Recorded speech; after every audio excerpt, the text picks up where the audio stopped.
70년 전 이름도 모를 아프리카의 젊은이들이 대한민국을 위해 총을 들었습니다. 자유를 위해 싸우고 대한민국을 위해 기꺼이 목숨을 바쳤죠. 그 숭고한 희생과 거룩한 정신을 우리는 결코 잊지 않을 것입니다. 그런데 지금 그 후손들은 생존의 위협에 직면해 있습니다. 한국은 그 은혜를 잊지 않았습니다. 지구 반대편 물 한 방울 없는 땅에 다시 태극기가 펄럭이기 시작합니다. 한국과 아프리카의 오랜 우정, 그 감동적인 이야기, 지금 어디서 듣고 계신지 댓글로 알려주세요. 함께 이야기 나누고 싶습니다. 구독 눌러주시고 시청 부탁드립니다. 에티오피아 길렐레 지역, 뜨거운 태양이 대지를 달구는 오후였다. 다비는 바싹 마른 우물가에 서서 텅 빈 물통을 내려다보았다. 16살 소녀의 어깨는 너무 가냘펐지만 그 눈빛만은 강인했다. 마을의 유일한 우물은 2달 전부터 고장났고 주민들은 이제 3시간 거리의 개울물에 의존해야 했다. 다빈, 얼른 집에 가자. 사람들이 모이고 있어. 친구 마케다가 다빈의 팔을 잡아당겼다. 마을 광장에는 수십 명의 주민이 모여 있었다. 분위기는 무거웠다. 어제 5살 소년 테클루가 오염된 물을 마시고 사망했기 때문이다. 다빈은 어제 장례식에서 소년의 어머니가 울부짖는 모습을 잊을 수 없었다. 마을 지도자 아베베가 목소리를 높였다. 이제 충분합니다. 10년 전에는 여기 온통 외국 단체들이 가득했습니다. 우물도 파주고 학교도 지어주고 다 어디로 사라졌습니까? 그래, 그 모든 약속은 다 어디 갔어? 누군가 외쳤다. 다비는 발밑을 내려다보았다. 불편한 시선이 자신에게 쏠리는 것을 느꼈다. 다빈의 할아버지가 늘 자랑하던 그 나라도 마찬가지야. 한국이란 곳. 이웃집 할머니 마람의 목소리였다. 그렇게 고마운 나라라면 지금이라도 우리에게 뭔가 해줘야 하는 거 아닌가? 다빈의 외할아버지 요하네스 크브르트는 마을에서 유일한 한국 전쟁 참전 용사였다. 지금은 92의 노인이 된 요하네스는 매일 젊은 시절 자신이 은혜 입은 나라를 위해 싸웠던 이야기를 들려주었다. 하지만 대부분의 마을 사람들에게는 그저 늙은이의 헛된 자랑으로 들릴 뿐이었다. 우리 할아버지가 거짓말을 하신다는 겁니까? 다빈이 떨리는 목소리로 물었다. 아베베는 한숨을 쉬었다. 아니다, 다빈. 하지만 그건 70년도 더 된 옛날 이야기야. 지금 우리에게 필요한 건 실질적인 도움이지 옛날 이야기가 아니야. 다빈은 입술을 깨물었다. 할아버지가 매일 밤 자신에게 들려주던 부산, 인천, 서울이라는 이름의 도시들, 그리고 태극기라는 이름의 깃발. 모두 다빈에게는 너무나 생생했지만 마을 사람들에게는 그저 허황된 신화처럼 들릴 뿐이었다. 모임이 끝나고 집으로 돌아가는 길, 다빈은 친구들의 속삭임을 들었다. 다빈이네는 이제 마을에서 별종이야. 늙은 미친 노인과 사는 집. 다빈의 눈에 눈물이 고였지만 꾹 참았다. 집에 도착하자 할아버지는 항상 그래왔듯 작은 나무 의자에 앉아 있었다. 주름진 손가락으로 낡은 상자를 어루만지고 있었다. 그 상자 안에는 할아버지가 가장 소중히 여기는 보물, 찢어진 태극기 조각과 누렇게 변색된 사진 한 장이 들어 있었다. 할아버지, 오늘 마을 사람들이. 다빈이 말을 꺼내려는데 요하네스는 손을 들어 그녀를 멈추게 했다. 알고 있단다. 나를 미쳤다고 생각하지. 요하네스의 눈에는 슬픔보다는 체념이 깃들어 있었다. 하지만 진실은 변하지 않아. 나는 거기 있었고 그들을 위해 싸웠다. 다빈은 할아버지 곁에 무릎을 꿇고 앉았다. 제가 증명해 보일게요. 할아버지 이야기가 진짜라는 걸요. 요하네스는 쓸쓸히 웃었다. 어떻게? 한국은 우리를 잊었다. 내가 그곳에 있었다는 증거도 기록도 없어. 방법을 찾을 거예요. 다빈은 단호하게 말했다. 하지만 마음속으로는 어떻게 해야 할지 막막했다. 마을은 다빈네 가족을 외면했고 한국이라는 나라는 너무나 멀리 있었다. 그날 밤 다빈은 이불 속에서 울었다. 눈물이 베개를 적셨지만 그 속에서 작은 결심이 싹 텄다. 할아버지의 자존심을 지켜야 했다. 그리고 마을의 물도 되찾아야 했다. 어떻게든. 길렐레 마을의 아침은 언제나 일찍 시작되었다. 다빈은 해가 뜨기 전에 일어나 물을 기르러 가야 했다. 개울까지 왕복 6시간. 등교 시간에 맞추려면 서둘러야 했다. 다빈이 물통을 들고 집을 나서려는 순간 마을 입구에서 들려오는 자동차 소리에 멈춰섰다. 길렐레에 차가 들어오는 일은 한 달에 한두 번 정도였다. 그마저도 대부분 물자를 실어 나르는 트럭뿐이었다. 하얀색 사륜구동 차량이 마을 광장에 멈춰섰다. 차 문이 열리고 2명의 낯선 사람이 내렸다. 한 사람은 키가 크고 단단해 보이는 중년 남성, 다른 한 사람은 단정한 차림의 여성이었다. 차량 측면에는 파란색으로 코이카라는 글자가 적혀 있었다. 저기 봐, 외국인이야.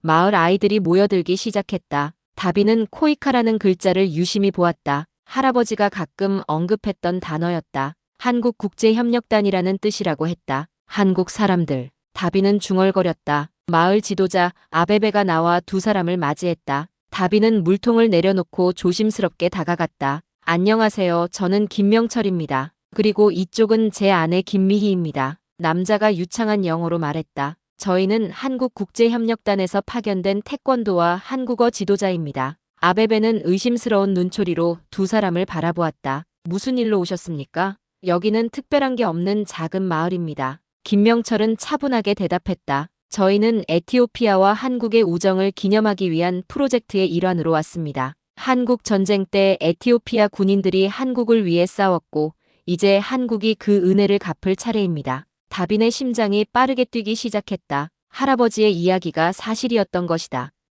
저기. 다빈이 용기를 내어 앞으로 나섰다. 제 할아버지가 한국 전쟁에 참전하셨어요.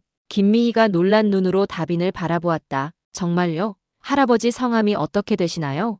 요하네스 크브르트요. 지금 92이세요. 김명철과 김미희는 놀란 표정으로 서로를 바라보았다. 살아계신 참전용사라니.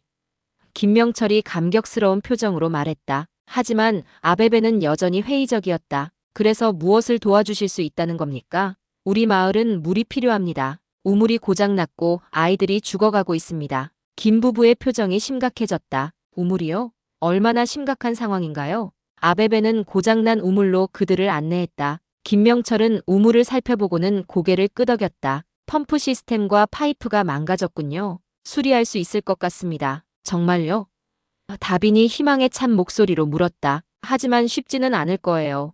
김미희가 말했다. 필요한 부품을 구해야 하고 인력도 필요합니다. 마을 사람들은 여전히 의심스러운 눈초리였다. 너무 많은 약속이 지켜지지 않았던 터였다. 말이 아닌 행동으로 보여드리겠습니다. 김명철이 단호하게 말했다. 먼저 우물 수리에 필요한 것들을 알아보겠습니다. 그리고 다음 주에 태권도와 한국어 수업도 시작할 예정입니다. 마을 사람들은 수군거렸다. 누군가는 또 헛된 약속이겠지라고 속삭였고 다른 이는 적어도 시도는 하는구나라고 말했다. 다비는 김 부부에게 다가갔다. 제가 도울 수 있을까요? 김미희가 따뜻한 미소로 다빈의 손을 잡았다. 물론이지. 내가 첫 번째 제자가 되어주면 좋겠구나. 그리고 할아버지도 만나 뵙고 싶어. 그날 오후 김 부부는 다빈의 집을 방문했다. 요하네스 할아버지는 처음에는 믿기지 않아 했다. 한국인을 직접 만나는 것은 전쟁 이후 처음이었다.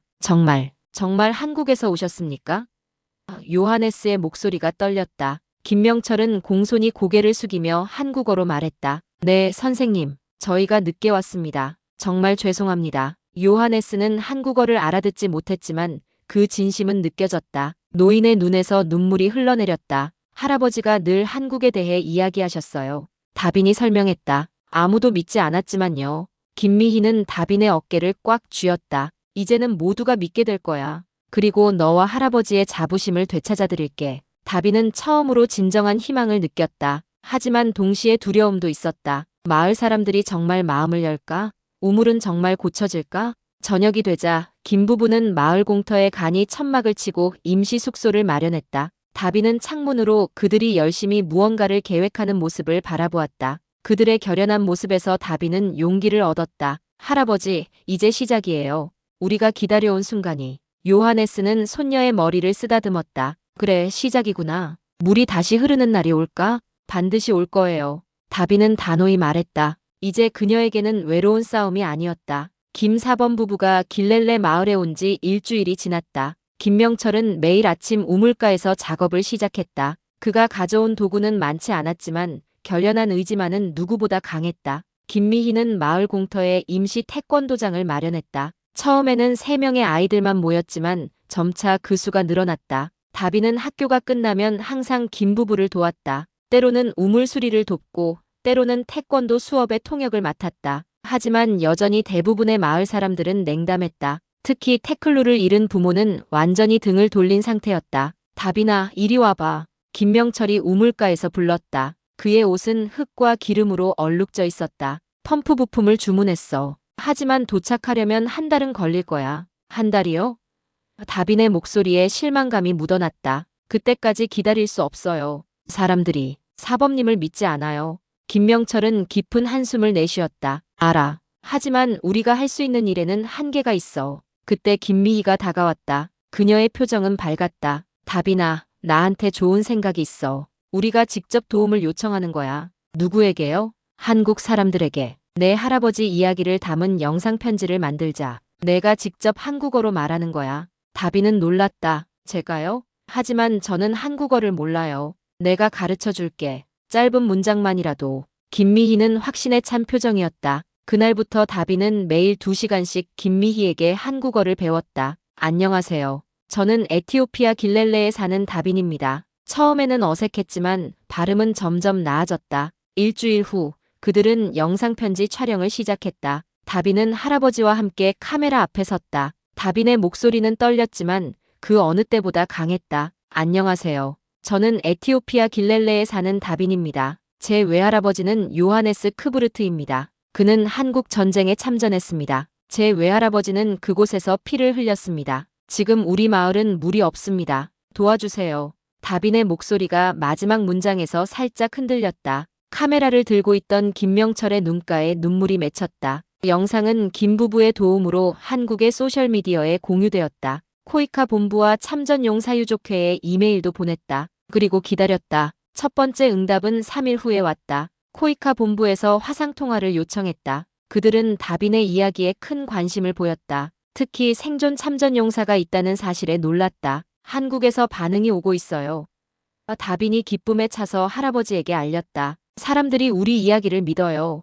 요하네스의 주름진 얼굴에 미소가 번졌다. 꿈만 같구나. 하지만 여전히 우물은 고쳐지지 않았다. 펌프 부품은 아직 도착하지 않았고 마을 사람들의 불신은 여전했다. 김명철은 포기하지 않았다. 그는 매일 우물가에서 할 수 있는 일을 했다. 파이프를 청소하고 낡은 부품을 수리하려 노력했다. 어느 날 오후 놀라운 일이 일어났다. 테클루의 아버지 타데세가 우물가로 걸어왔다. 그는 말없이 삽을 들고 김명철 옆에서 일을 시작했다. 이어서 2명의 마을 청년들도 합류했다. 왜? 갑자기 도와주시는 거예요?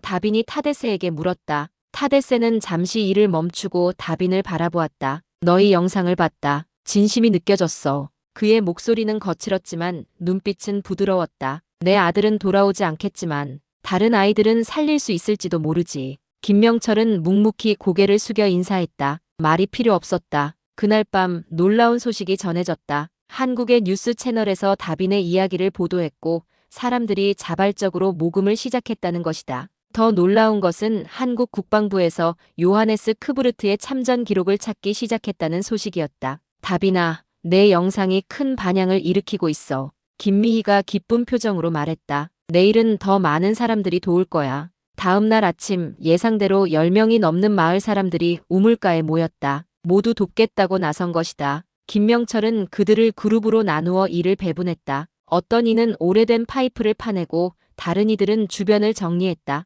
작업 중에 놀라운 발견이 있었다. 깊숙한 곳에서 새로운 물줄기가 발견된 것이다. 기존 파이프는 그 물줄기를 놓치고 있었다. 여기다. 새 파이프를 이쪽으로 연결하면 돼.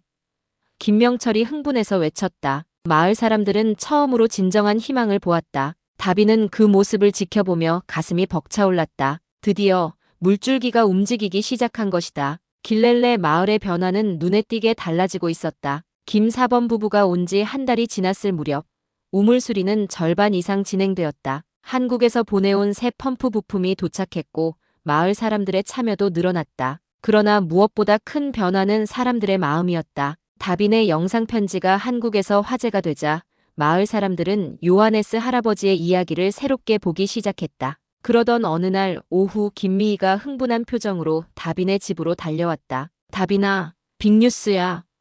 김미희는 숨을 헐떡이며 태블릿 컴퓨터를 내밀었다. 한국 국방부에서 연락이 왔어. 할아버지의 기록을 찾았대. 다빈의 심장이 요동쳤다. 정말요? 정말 찾았어요? 세 사람은 태블릿으로 화상통화를 연결했다. 화면 너머로 정장을 입은 중년 남성이 나타났다. 안녕하세요. 저는 한국 국방부 이상호 단장입니다. 남자는 정중하게 인사했다. 김미희가 통역을 맡았다. 요하네스 크부르트 씨의 기록을 확인했습니다. 1951년 9월에 부산에 상륙한 에티오피아 제1대대 소속이었습니다. 양구 전투에 참전한 기록이 있어요. 다비는 할아버지의 손을 꽉 잡았다. 요하네스는 화면을 뚫어지게 쳐다보았다. 그의 두 눈에서는 눈물이 흘러내렸다. 그리고 이상호 단장이 말을 이었다. 이것도 발견했습니다. 화면에 한 장의 흑백 사진이 나타났다. 젊은 에티오피아 군인들이 한국 군인들과 나란히 서 있는 모습이었다. 그중 한 명의 얼굴은 분명했다. 젊은 시절의 요하네스였다.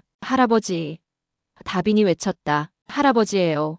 요하네스는 떨리는 손으로 화면을 만졌다. 그래, 그건 나다. 내가 맞아. 이상호 단장은 계속해서 설명했다. 크부르트 씨는 특히 양구 전투에서 큰 공을 세웠습니다. 중대원 3명을 구출하신 기록이 있습니다. 그러나 전후 혼란 속에서 많은 외국군 기록이 제대로 보존되지 못했습니다. 이제라도 찾게 되어 다행입니다. 김명철이 물었다. 단장님, 혹시 이 사실을 언론에 알리실 계획이 있으신가요? 물론입니다. 이미 준비 중입니다. 내일 공식 보도 자료를 배포할 예정입니다. 통화가 끝난 후 다비는 할아버지를 꼭 안았다. 할아버지, 이제 모두가 알게 됐어요. 할아버지가 진짜였다는 걸. 요하네스의 눈에서는 계속 눈물이 흘러내렸다.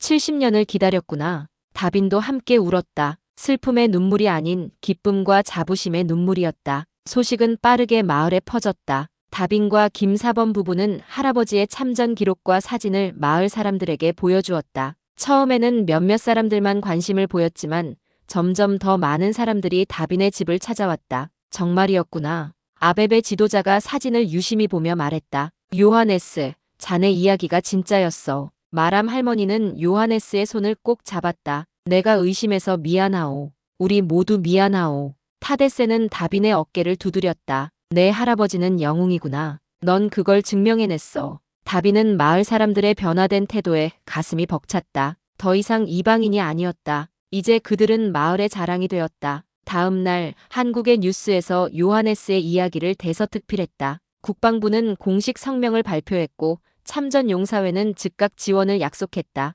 길렐레 마을 우물 복구 사업은 공식 프로젝트로 승격되었다. 다빈아, 이제 내 할아버지는 공식적으로 인정받은 한국전 영웅이야. 김미희가 말했다. 그리고 우리 마을 우물도 곧 완전히 복구될 거야. 다빈은 그날 밤 할아버지와 함께 집 뒤 언덕에 올랐다. 달빛 아래 멀리 마을의 불빛이 보였다. 그리고 그 가운데 우물가의 작업등이 밝게 빛나고 있었다. 할아버지, 저기 봐요. 우리 마을에 빛이 돌아왔어요. 요하네스는 천천히 고개를 끄덕였다. 그리고 내 덕분에 내 이름도 빛을 되찾았다. 우리 덕분이에요, 할아버지. 다빈이 할아버지의 손을 꼭 잡았다. 우리 함께요. 그날 밤 다빈은 오랜만에 편안하게 잠들었다. 이제 숨겨진 이름이 드러났고 진실이 세상에 알려졌다. 그리고 그것은 시작에 불과했다. 우물 복구 공사는 예상보다 빨리 진행되었다. 한국에서 전문 기술자들이 파견되었고 필요한 장비도 모두 도착했다. 마을 사람들은 자발적으로 노동력을 제공했다. 특히 청년들의 참여가 두드러졌다. 다빈의 반 친구들도 방과 후면 모두 우물가로 모여들었다. 그러나 다빈의 관심은 다른 곳에도 있었다. 김명철과 김미희가 마을 공터에 세운 임시 태권도장이었다. 처음에는 천막에 불과했지만 우물 복구 사업이 주목받으면서 한국에서 지원금이 늘어났고 이제는 단단한 목재와 철제 구조물로 지어진 제대로 된 공간이 되었다. 다빈, 이리로 와봐. 김미희가 손짓했다. 그녀의 손에는 하얀 도복이 들려 있었다. 이건 내 거야. 다빈은 조심스럽게 도복을 받아들었다. 하얀 천은 생각보다 두껍고 튼튼했다. 그리고 가슴 부분에는 작은 태극 문양이 수놓아져 있었다. 제가 정말 입어도 될까요? 김미희는 미소를 지었다. 물론이지. 넌 우리의 첫 번째 제자야. 그리고 앞으로는 나를 도와 아이들을 가르치게 될 거야. 다빈은 깜짝 놀랐다. 제가요? 하지만 저는 아직 아무것도 모르는데요. 넌 빠르게 배우고 있어. 그리고 무엇보다 마음이 중요해. 내 의지와 열정은 누구보다 강해. 다빈이 도복을 입고 나타났을 때 마을 아이들은 놀란 눈으로 그녀를 바라보았다. 소년들은 수군거렸다. 여자애가 무술을 배운대. 하지만 다빈은 당당했다. 김명철의 지도에 따라 기본 동작을 하나씩 익혔다. 처음에는 어색했지만 곧 몸이 기억하기 시작했다. 발차기, 손동작, 그리고 무엇보다 중요한 예의범절. 태권도는 단순한 무술이 아니야. 김명철이 설명했다. 정신을 수련하는 것이 더 중요해. 인내, 존중, 그리고 절제. 다빈은 매일 3시간씩 수련했다. 학교를 마치고 우물공사를 돕고 그 다음 태권도장으로 달려갔다. 때로는 몸이 너무 아파 일어나기 힘들 때도 있었지만 포기하지 않았다. 한 달이 지났을 때 김미희는 다빈에게 새로운 임무를 맡겼다. 이제 내가 어린 아이들을 가르칠 차례야. 정말요? 제가 가르쳐도 될까요? 물론이야. 넌 이제 충분히 기본을 익혔어. 첫날 5명의 아이들이 다빈의 수업에 참여했다. 6살부터 10살까지 모두 호기심 어린 눈으로 그녀를 바라보았다. 안녕, 나는 다빈이야. 오늘부터 우리 함께 태권도를 배울 거야. 아이들은 처음에는 어색해했지만 곧 다빈의 열정에 감화되었다. 특히 8살 소녀 렌티는 다빈을 따라하며 눈을 반짝였다. 언니, 나도 언니처럼 되고 싶어요. 다빈은 그 말에 가슴이 따뜻해졌다. 자신도 언젠가 그런 존재가 될 수 있을까?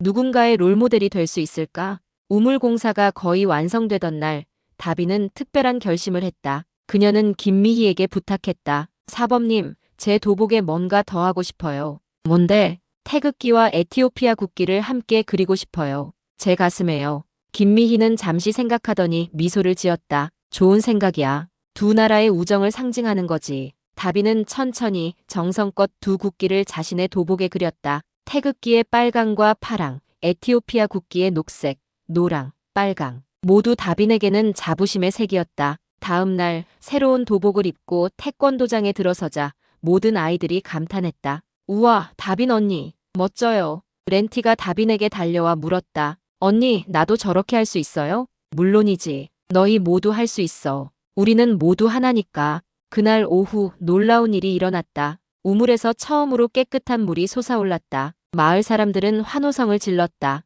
김명철은 펌프 시스템을 최종 점검하며 만족스러운 표정을 지었다. 드디어 해냈군요. 아베베 지도자가 기쁨에 찬 목소리로 외쳤다. 다빈은 할아버지를 부축해 우물가로 데려왔다. 요하네스는 떨리는 손으로 첫 물을 떠서 마셨다. 맑구나. 정말 맑아. 마을 사람들은 모두 그 자리에 모였다. 김 부부의 공로를 치하하고 다빈과 요하네스에게 감사를 표했다. 그리고 의미 있는 제안이 나왔다. 우물 옆에 기념비를 세웁시다. 타데세가 제안했다. 요하네스의 용기와 한국의 도움을 기억하기 위해 모두가 동의했다. 그리고 다빈은 그 자리에서 또 다른 꿈을 이야기했다. 저는 더 많은 아이들에게 태권도를 가르치고 싶어요. 특히 여자아이들에게요. 우리 모두 강해질 수 있다는 걸 보여주고 싶어요. 김미희가 다빈의 어깨를 감싸 안았다. 그럼 너는 길렐레 최초의 여성 태권도 사범이 되는 거구나. 렌티가 갑자기 손을 번쩍 들었다. 저는 서울에 가서 금메달 딸래요. 모두가 웃음을 터뜨렸지만 다빈은 그 아이의 눈에서 진지함을 보았다. 그것은 꿈이었다. 이제 길렐레 마을에는 새로운 꿈이 자라고 있었다. 밤이 되자 마을 사람들은 우물 주변에 모여 축하 파티를 열었다. 드럼 소리가 울려 퍼졌고 사람들은 전통 춤을 추기 시작했다. 다빈과 그녀의 제자들은 간단한 태권도 시범을 보였다. 요하네스는 그 모습을 지켜보며 미소 지었다. 내가 꿈에서도 보지 못한 광경이구나. 다빈은 할아버지 옆에 앉았다. 할아버지, 이제 시작일 뿐이에요. 더 큰 일들이 기다리고 있을 거예요. 그래, 내 손녀. 이제 내가 이어갈 차례구나. 다빈은 도복을 펄럭이며 밤하늘을 올려다보았다. 별들이 유난히 밝게 빛나고 있었다. 2025년 6월, 길렐레 마을은 전에 없던 분주함으로 가득 찼다. 한국에서 공식 대표단이 방문한다는 소식이 전해졌기 때문이다. 코이카 국가보훈처, 그리고 참전용사유족회 대표들이 함께 온다고 했다. 마을 사람들은 모두 나서서 준비에 동참했다. 우물 주변은 깨끗이 청소되었고 태권도장도 새 단장을 했다. 다빈아, 긴장되니? 김미희가 물었다. 다빈은 고개를 끄덕였다. 네, 하지만 기대도 돼요. 특히 할아버지를 위해서요. 요하네스의 건강은 최근 들어 더 나빠졌다. 92의 고령의 팔다리가 더 약해졌고 가끔은 기억도 흐릿해졌다. 하지만 한국 대표단 방문 소식을 들었을 때만큼은 그의 눈빛이 젊은 시절처럼 빛났다. 나 그들을 만날 준비가 됐다. 요하네스가 떨리는 목소리로 말했다. 방문 전날 마을 사람들은 마지막 점검을 했다. 우물 옆에는 천으로 가려진 무언가가 있었다. 바로 기념비였다. 한국 대표단이 도착하면 제막식을 할 예정이었다. 다빈은 밤새 잠을 이루지 못했다. 내일은 할아버지의 인생에서 가장 중요한 날이 될 것이다. 그리고 자신의 인생에서도. 아침 일찍 하늘에서 헬리콥터 소리가 들려왔다. 마을에서 가장 넓은 공터에 임시 헬리패드가 마련되어 있었다. 마을 사람들이 모두 그곳으로 모여들었다. 헬리콥터에서 내린 첫 번째 사람은 정장을 입은 중년 남성이었다. 코이카 이사장이라고 했다. 이어서 국가보훈처 차장, 참전용사유족 회장 등 10명 정도가 내렸다. 그들 중에는 이전에 화상통화로 만났던 이상호 단장도 있었다. 요하네스 크부르트 씨를 뵙고 싶습니다. 이사장이 말했다. 다빈이 앞으로 나섰다. 제가 안내하겠습니다. 제 할아버지는 지금 집에서 기다리고 계세요. 대표단은 다빈을 따라 마을을 가로질러 걸었다. 길가에는 마을 사람들이 줄지어 서서 박수를 치고 있었다. 어린아이들은 작은 태극기와 에티오피아 국기를 흔들었다. 요하네스는 집 앞 의자에 앉아 있었다. 그의 군복은 오래되었지만 정성껏 다려져 있었다. 가슴에는 낡은 훈장들이 달려 있었다. 한국 대표단이 요하네스 앞에 멈춰 섰다. 그리고 놀랍게도 모두가 경례를 했다. 요하네스 크부르트 중사님, 대한민국을 대표하여 감사드립니다. 요하네스의 눈에서 눈물이 흘러내렸다. 그는 천천히 힘겹게 일어나 경례로 화답했다. 다빈은 할아버지를 부축했다. 이사장이 말을 이었다. 오늘 우리는 특별한 행사를 위해 왔습니다. 이곳 길렐레 마을에 기념비를 세우고 크부르트 중사님께 훈장을 수여하려 합니다. 마을 사람들은 감동에 젖어 박수를 쳤다. 김 부부는 자랑스러운 표정으로 이 모든 광경을 지켜보았다. 일행은 우물가로 이동했다. 그곳에는 마을 사람들이 모두 모여 있었다. 천으로 가려진 기념비 앞에서 짧은 기념식이 진행되었다. 보훈처 차장이 먼저 연설했다. 74년 전 한국은 위기에 처해 있었습니다. 그때 먼 나라 에티오피아에서 온 젊은이들이 우리를 도왔습니다. 오늘 우리는 그 은혜를 조금이나마 갚고자 합니다. 이어서 다빈이 짧게 말했다. 저희 할아버지는 늘 한국을 제2의 고향이라고 부르셨어요. 그리고 저에게 태극기 이야기를 들려주셨죠. 오늘 그 태극기가 우리 마을에 희망을 가져왔습니다. 드디어 기념비 제막 순간이 왔다. 요하네스와 이사장이 함께 천을 걷어냈다. 검은 대리석으로 만들어진 기념비에는 한국어와 아마라어로 글이 새겨져 있었다. 에티오피아의 젊은이가 한국을 지켰고 한국은 그를 기억한다. 요하네스는 천천히 손을 뻗어 비석에 손을 얹었다. 그의 주름진 손가락이 글자를 따라 움직였다. 모든 한국 대표단 구성원들이 일제히 일어나 경례를 했다. 마을 사람들도 모두 기립했다. 그 순간 다빈은 할아버지의 얼굴에서 젊은 시절의 모습을 보았다. 자랑스러움과 감사함, 그리고 평화로움. 식이 끝난 후 이사장이 다빈과 요하네스에게 다가왔다. 내일 아디스아바바에서 공식 기념식이 있습니다. 크부르트 중사님과 가족분들을 공식 초청합니다. 다빈은 놀라서 말을 잇지 못했다. 수도에서의 공식 행사라니. 그리고 이사장이 덧붙였다. 다빈 씨, 한국어로 연설을 부탁드립니다. 김미애 선생님이 도와줄 겁니다. 밤이 되자 마을에서는 큰 잔치가 열렸다. 에티오피아 전통 음식과 한국 음식이 함께 차려졌다. 다빈의 태권도 제자들이 특별 시범을 보였고 마을 어른들은 전통 춤을 선보였다. 요하네스는 한국 대표단에게 둘러싸여 질문에 답하고 있었다. 그의 얼굴에는 행복한 미소가 번졌다. 다빈은 잠시 자리를 비워 우물가로 향했다. 달빛 아래 새로 세워진 기념비가 반짝였다. 그녀는 비석에 손을 얹었다. 고맙습니다. 그녀는 속삭였다. 누구에게 하는 말인지는 그녀도 알 수 없었다. 어쩌면 운명에, 아니면 자신의 용기에. 김미희가 다가와 다빈의 어깨에 손을 올렸다. 내일이 더 중요한 날이야. 준비됐니? 다빈은 깊게 숨을 들이마시고 고개를 끄덕였다. 네. 제 인생에서 가장 중요한 말을 할 준비가 됐어요. 아디스아바바로 향하는 차 안에서 다빈은 창밖 풍경을 바라보며 생각에 잠겼다. 불과 2달 전만 해도 상상할 수 없었던 일들이 현실이 되고 있었다. 옆자리에서는 요하네스 할아버지가 조용히 숨을 쉬고 있었다. 오랜 여정에 지친 듯 했지만 그의 눈빛만큼은 여전히 단단했다. 할아버지, 괜찮으세요? 다빈이 걱정스럽게 물었다. 요하네스는 느리게 고개를 끄덕였다. 괜찮다. 이런 날을 위해 살아왔으니까. 에티오피아 수도 아디스아바바는 길렐레와는 완전히 다른 세계였다. 높은 건물들과 넓은 도로, 수많은 사람들. 다빈은 이곳에 2번 와본 적이 있었지만 여전히 압도되는 기분이었다. 차는 쉐라톤 호텔 앞에 멈췄다. 호텔 로비에는 한국과 에티오피아 국기가 나란히 걸려 있었다. 안내원이 다빈 가족을 특별 스위트룸으로 안내했다. 여기서 쉬세요. 오후 3시에 공식 행사가 시작됩니다. 1시간 전에 모시러 오겠습니다. 객실은 다빈이 상상했던 것보다 훨씬 넓고 호화로웠다. 침대는 구름처럼 푹신했고 욕실은 대리석으로 꾸며져 있었다. 다빈의 어머니 마케다는 입을 다물지 못했다. 이게 다 정말이야?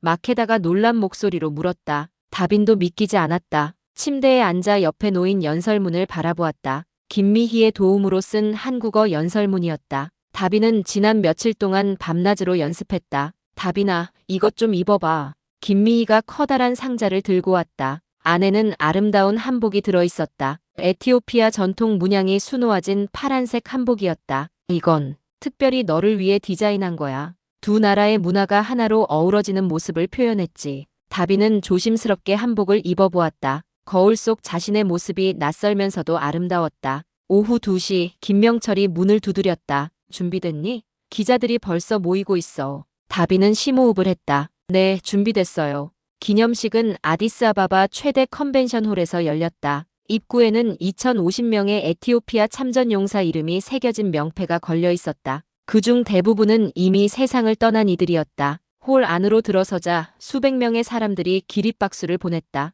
앞줄에는 에티오피아 총리와 한국 대사가 앉아 있었다. 그리고 놀랍게도 대한민국 국방부 장관도 참석했다고 했다. 다빈과 요하네스, 그리고 가족들은 맨 앞줄에 안내되었다. 요하네스의 바로 옆자리에는 또 다른 노인이 앉아 있었다. 그 역시 참전용사였다. 테시터? 요하네스가 놀란 목소리로 불렀다. 요하네스?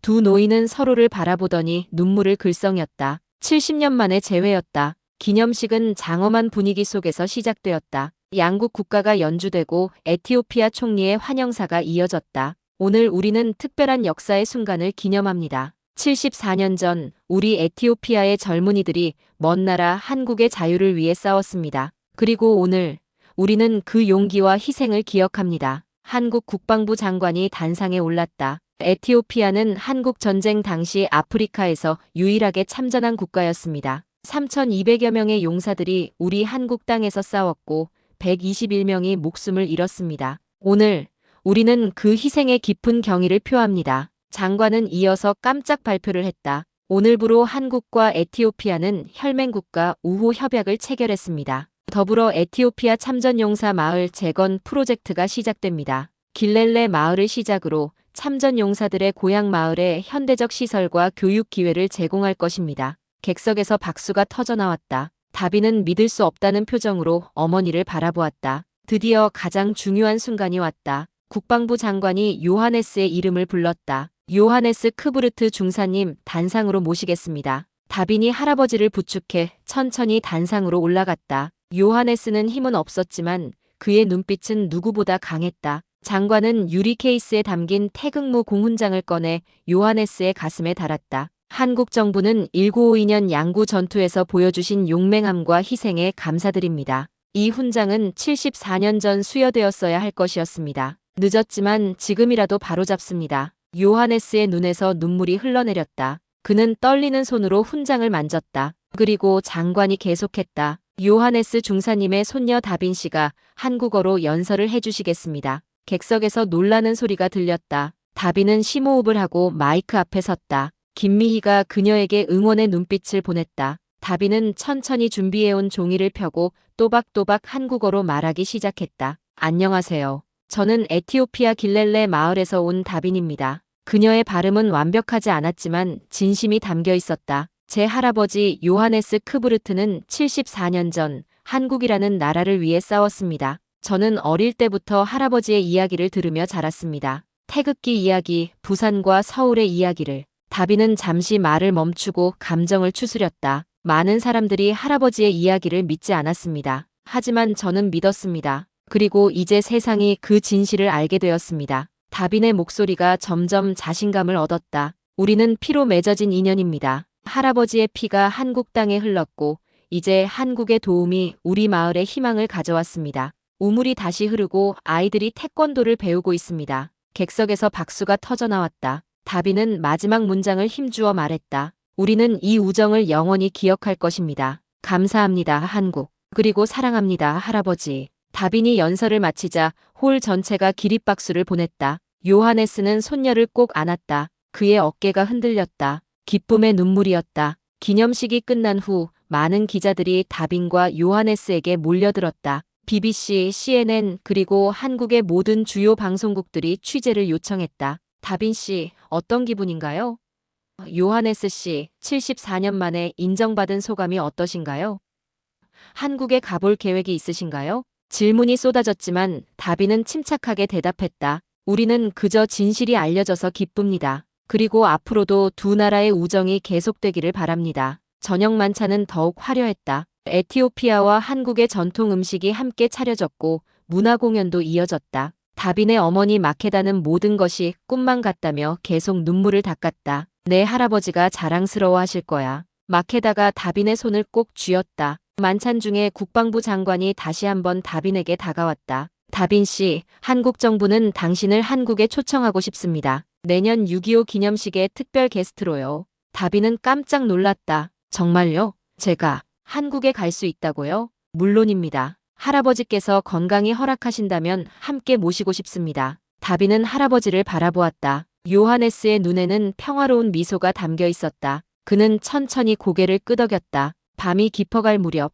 다빈은 호텔 발코니에 나와 아디스아바바의 밤 풍경을 바라보았다. 불과 몇 개월 전 그녀는 마을에서 외면받는 미친 노인의 손녀였다. 그러나 지금은 두 나라를 잇는 다리가 되어 있었다. 김미희가 발코니로 나와 다빈 옆에 섰다. 자랑스럽다 다빈아. 내가 해낸 일은 정말 대단해. 다빈은 고개를 저었다. 저 혼자 한 일이 아니에요. 사범님과 명철 사범님이 없었다면. 아니야. 모든 건 내가 할아버지를 믿었기 때문에 시작된 거야. 다빈은 깊은 숨을 내쉬었다. 앞으로 어떻게 될까요? 김미희는 밤하늘을 바라보며 미소 지었다. 이제부터가 진짜 시작이지. 너와 같은 아이들이 두 나라의 미래를 만들어갈 거야.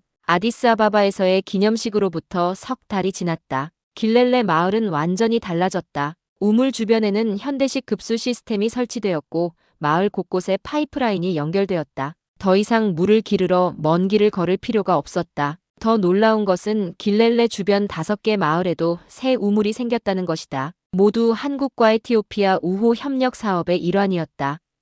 특히 새롭게 설치된 태양광 정수 시스템은 마을 사람들을 놀라게 했다. 이제 깨끗한 물은 당연한 것이 되었다. 다빈은 태권도장에서 12명의 아이들을 가르치고 있었다. 그중 8명은 여자아이들이었다. 길렐레 최초의 여성 지도사범으로서 다빈은 특별히 여학생들의 참여를 독려했다. 자세를 바르게, 렌티, 등을 똑바로 펴고, 마케다 발차기는 더 높게. 다빈의 목소리는 단호했지만 따뜻했다. 그녀는 김명철에게 배운 대로 엄격하면서도 격려하는 지도법을 실천했다. 수업이 끝난 후 다빈은 태권도장 벽에 걸린 사진들을 바라보았다. 아디스아바바 기념식 사진, 할아버지가 훈장을 받는 모습, 그리고 우물 제막식 사진. 모두 기적 같은 순간들이었다. 다빈 누나. 10살 소년 태호가 달려왔다. 또 한국 사람들이 왔어요. 다빈은 급히 밖으로 나갔다. 마을 광장에는 낯선 차량 3대가 세워져 있었다. 코이카 로고가 그려진 차량이었다. 다빈. 김미희가 그녀를 발견하고 손을 흔들었다. 김 부부는 한 달 전에 에티오피아 다른 지역으로 파견되어 길렐레를 떠났었다. 하지만 약속대로 자주 방문했다. 사범님, 오셨군요. 다빈이 반갑게 달려갔다. 김미희는 다빈을 꼭 안아주었다. 빅뉴스가 있어, 다빈아. 내가 코이카 협력 지역 청년 리더로 공식 임명됐어. 정말요? 다빈은 놀라서 입을 다물지 못했다. 응. 월급도 받고 정식 교육도 받게 될 거야. 앞으로 내가 이 지역 개발 사업의 중심이 되는 거지. 다빈의 마음은 기쁨으로 가득 찼다. 자신에게 이런 기회가 오리라고는 상상도 못한 일이었다. 그리고 더 중요한 소식이 있어. 김명철이 말했다. 할아버지께 알려드려야 해. 세 사람은 서둘러 다빈의 집으로 향했다. 요하네스는 평소처럼 마당 의자에 앉아 있었다. 최근 들어 그의 건강은 더 약해졌지만 표정만큼은 평화로웠다. 할아버지, 좋은 소식이에요.